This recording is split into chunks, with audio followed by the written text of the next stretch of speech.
I've been shooting in a bowstring that I twisted up a couple days ago, but I've got a new video series that I'd like to tell you guys about. Let me shoot one more shot here, then we'll meet back in the archery workbench and I'll tell you all about it.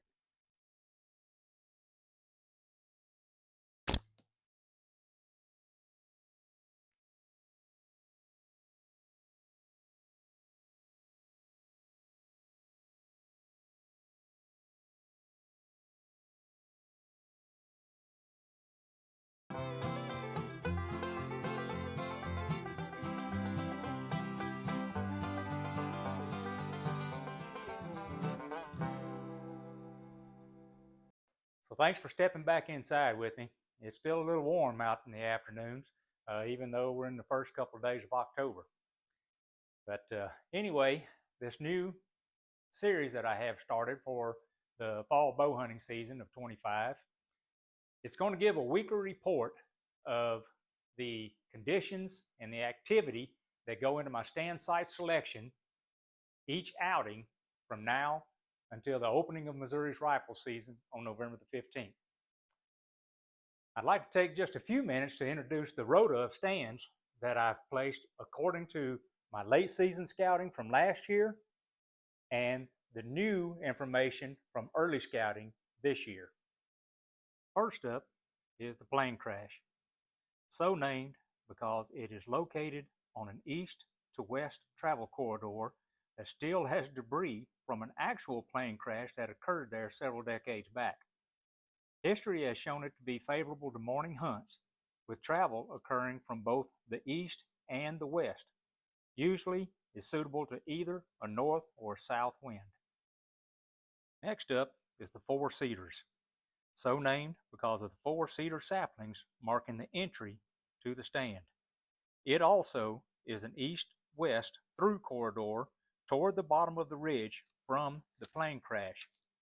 The stand is cut into a large, mature cedar, approximately 12 yards from the trail that enters and exits into a clearing. It will favor a south wind, and the deer travel is also from both east and west, and seems to work for morning or evening. There's a persimmon grove of about a dozen trees there, which produced very poorly this year, but there is a large stand of mature white oaks. Also, the heavy presence of squirrel indicate decent acorn crop.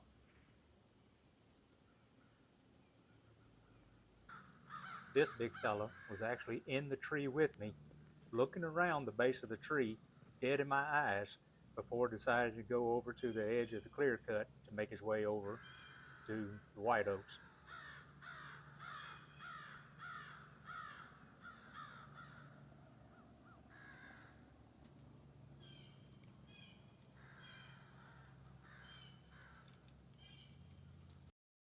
And then we have the food plot. It will probably come more into play during late season. I'm going to continue to monitor activity to see if it is drawing anything in earlier.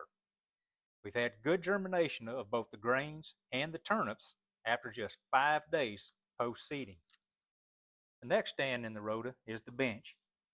This stand sits along a trail that leads back to bedding, so it would probably tend to be a better morning sit.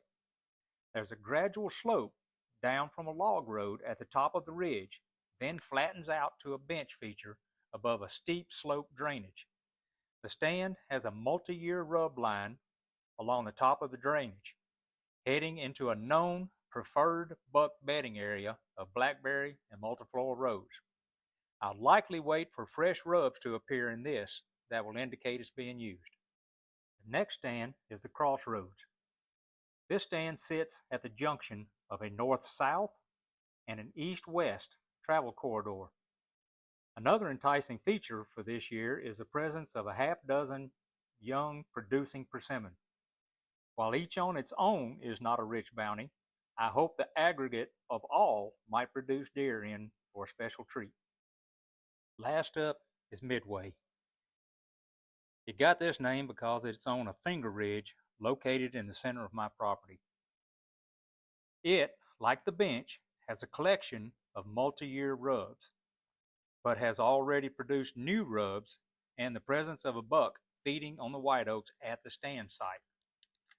This particular buck was present with a bachelor group of bucks caught on game cam earlier at a water hole during the drought. I believe this to be an evening stand as deer leave bedding area to go out to feed. So those are the stands that I have in place at this time for this year.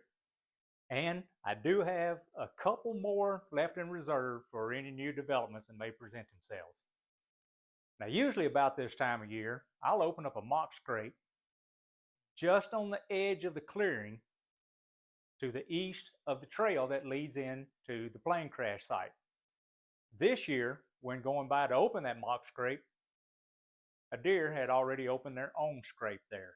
So I've got a good feeling about the stands in that location, and hopefully if something comes about, if we get some type of a weather change soon, then things may open up pretty quickly.